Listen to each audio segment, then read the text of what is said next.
I never imagined a day would come when my own parents would look me in the eye and tell me my children weren't welcome at Thanksgiving. Yet there I stood in my kitchen, phone to my ear, my heart sinking as Mom spoke in her unervingly light tone. "Honey, we're doing Thanksgiving differently this year. Just adults, you understand." My kids, Emma and Lucas, adored my parents, even if Daniel, my older brother, was always their obvious favorite. I swallowed hard. "So, no children at all?" Mom paused, then said quietly, "Well, Daniel's kids will be there, but you know how, lively yours can be."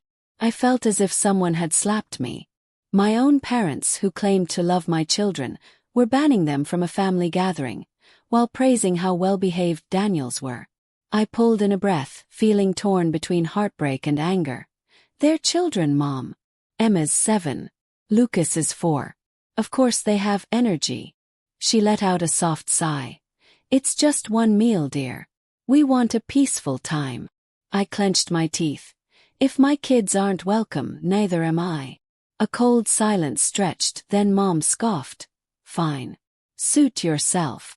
When the call ended, I set the phone down, stunned. Emma and Lucas were in the living room building a pillow fort, completely unaware. My heart ached at the thought of them feeling unworthy in their grandparents' eyes. I decided I wouldn't hide the truth from them, but for now, I let them play in bliss. The next morning, I woke up to texts from Daniel. "Mom says you're refusing to come. They just want a calm dinner, nothing personal." I swallowed back fury, replying, "They told me my kids aren't welcome. But yours are. That's personal." Days ticked by. My parents acted as if I were the problem, telling the rest of the family I was being dramatic. I stopped answering their calls, focusing instead on my children and my husband, Liam. We decided to create our own Thanksgiving at home. We invited a few friends, made a cozy dinner, and the 4 of us danced in the kitchen to silly music as the turkey roasted. Then, a few days before Thanksgiving, my phone rang non-stop until I finally answered. "What?" Mom's voice was sharp. "Did you cancel the credit card?" I felt my stomach tighten. Years ago, I'd added them as authorized users on my account, just to help out when Dad was sick, but they'd apparently been using it ever since, racking up bills. I canceled it the moment they excluded my kids. "Yes," I said flatly. "Did you think I'd keep paying for you after that stunt?" She huffed. "We raised you, the least you can do is support us." I almost laughed from sheer disbelief. "You left my children out of a family holiday. You want my money, but you won't treat my kids with respect." She tried to guilt me, but I hung up, heart racing. My parents had always favored Daniel, but I never thought they'd be so blatant about it. Thanksgiving came and went. My phone stayed silent. Meanwhile, Daniel texted again, outraged that I cut off Mom and Dad's financial help. "They're your parents," he wrote. "You're being selfish." But I refused to budge. Christmas was on the horizon.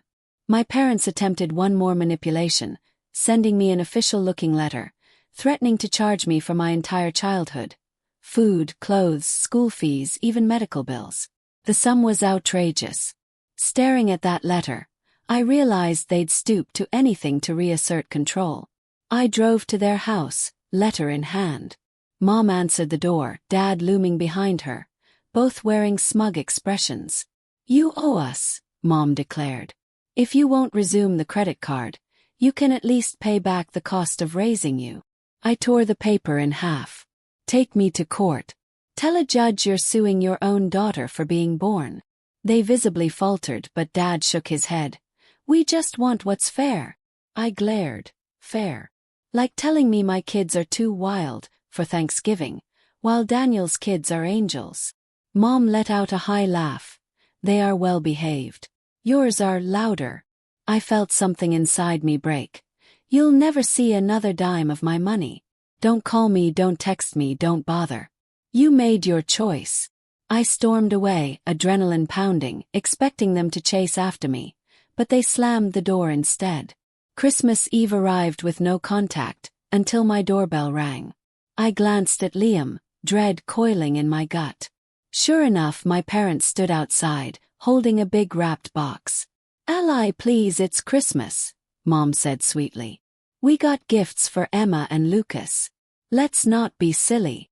Silly, I repeated, my voice tight. You told me my kids weren't welcome. Now you show up like nothing happened. Dad sighed. We're willing to move past your tantrum. My eyes stung with tears of fury. My tantrum. Right, I shook my head. Leave. They argued, I refused to budge, and eventually slammed the door. They knocked for a while longer, but I didn't reopen. That Christmas, we had more peace than I'd felt in years. Yet on New Year's Eve they appeared yet again, this time bringing Daniel and his wife Sophie. An ambush. I opened the door a crack, ready to shove it closed if they tried to push past me. Mom said softly, "Let's talk." I stared them down. I have nothing to say. Daniel folded his arms. They've spoken to a lawyer about grandparents' rights. My breath caught. They wanted to force themselves into my children's lives, claiming legal entitlement. I laughed bitterly. You'll never win. Sophie tried to smooth things over. We just don't want the kids to suffer. I glared. They're only suffering because my parents made them feel unwanted. Don't turn this on me. Dad stepped forward. Ally, you don't want a legal battle. I lifted my phone. If you try, I'll share every voice message, text, credit card statement. You'll lose. And you'll lose me forever. Mom's eyes narrowed. You're being cruel. I replied. No, I'm protecting my kids. Happy New Year. I slammed the door again. They never filed any lawsuit. Over the next few months, I ignored their calls, focusing on healing. Then, on a random spring day, I was at the park, pushing Lucas on the swing after dropping Emma off at dance. A familiar voice said, "Hi, Ally." I turned to see Mom and Dad standing at the fence. My instinct told me to walk away, but I stayed put. We just want to see the kids, Mom murmured. We're sorry, we never meant. I cut her off. You did mean it. You excluded them. Dad nodded, swallowing hard. We regret it. We lost your help, and we realize how badly we handled everything. I motioned to Lucas, who was happily swinging. Don't you dare upset him. They stayed quiet, watching him with unfamiliar gentleness. Eventually I let Lucas run to the slide, away from earshot. Then, crossing my arms, I turned to them. Why should I even let you near him? Mom's face fell. Because we love him. And we're sorry. Part of me wanted to scream. Part of me wanted to cry. Another part was simply tired. Words aren't enough, I said. You have to prove it. Dad nodded. We will if you let us. Slow, tense process began. I allowed short, neutral visits at a public place. They never again mentioned money or compared Emma and Lucas to Daniel's kids. They brought coloring books for Lucas, asked Emma about her dance recitals. Each time I watched them like a hawk, ready to pull the plug if they slipped into their old ways. One day, Emma came bouncing out of her dance class and spotted my parents at the picnic table, quietly waiting. Mom smiled timidly. Hi, sweetie, good job. Emma glanced at me, uncertain, but I nodded. Slowly, Emma showed Mom the new moves she learned. I couldn't believe I was witnessing my parents act so respectful. The real test came around the next Thanksgiving. Mom sent a careful message. We'd like to invite you, Liam, and the kids, no conditions, no separate tables, no favoritism. If you aren't comfortable, we understand, but we'd love to have you. My gut reaction was distrust. But Emma, overhearing, said, Mommy, can we try this time if they promise to be nice? I looked at Liam, who shrugged supportively.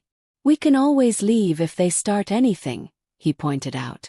And so, with cautious hearts, we drove to my parents' house on Thanksgiving morning.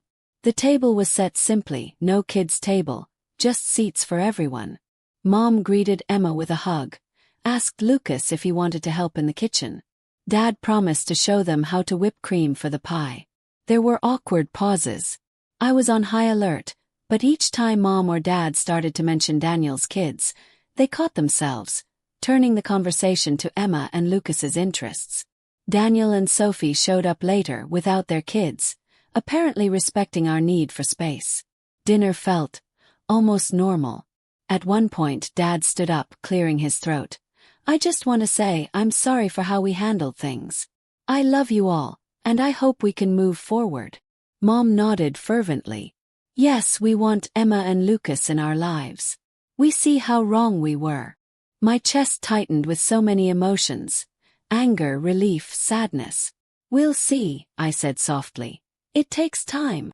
Over the following months, they tried to earn that trust.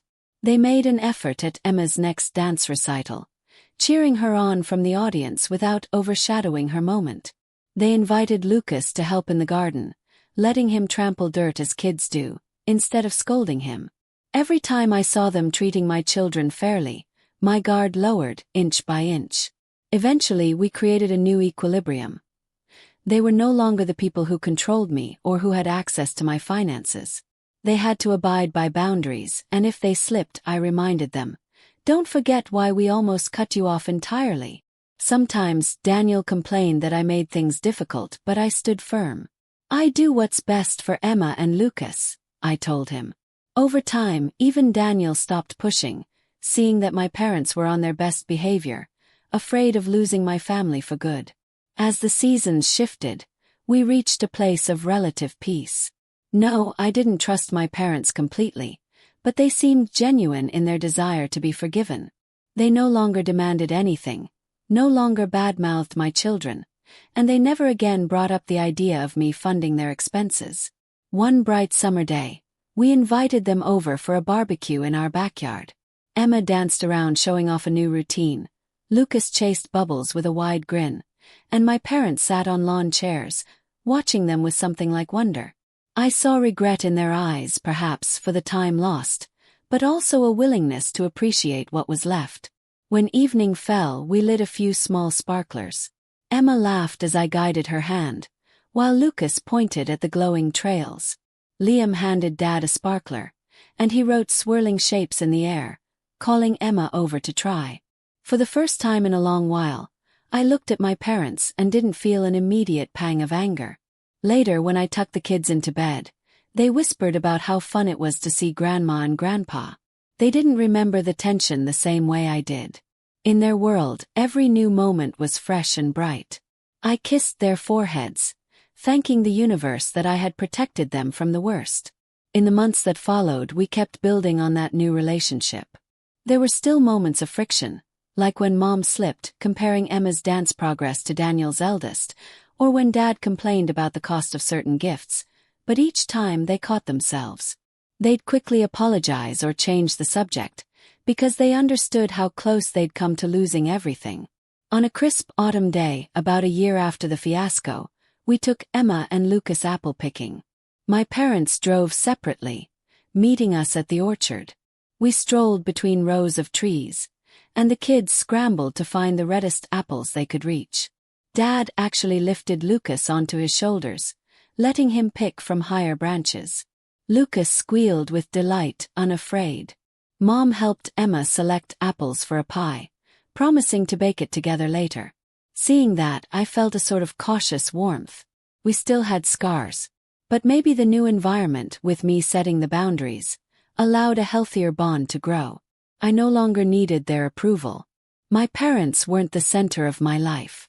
My children, Liam, and I were our own family, and my parents could join us only if they respected our rules. The story ended more peacefully than I ever expected. It wasn't a perfect reunion, more of a compromise. My parents realized they had no power over me. Their manipulations failed once I found the strength to say no. They seemed to genuinely regret losing my trust, and with time my anger and pain began to dull. One evening we sat around our dining table, just us four.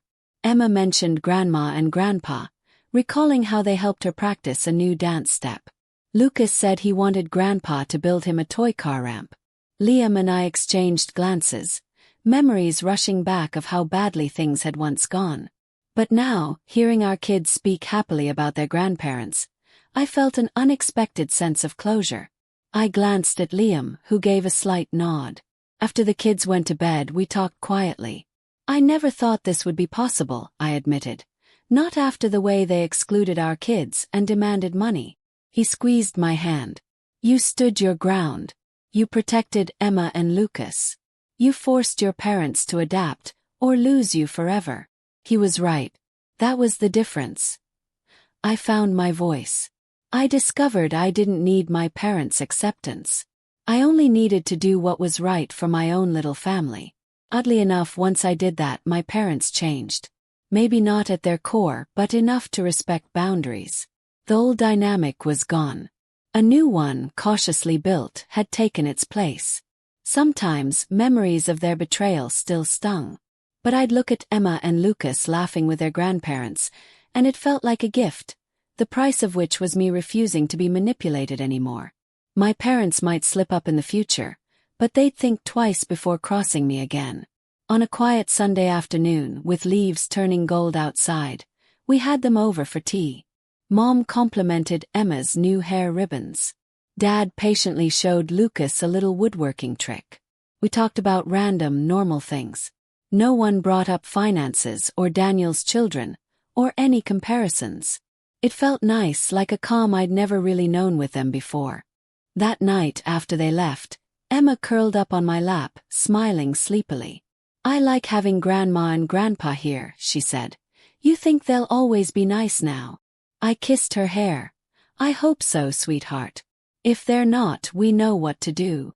She nodded as if she understood. Maybe she did on some childlike level, that love has conditions when trust is broken.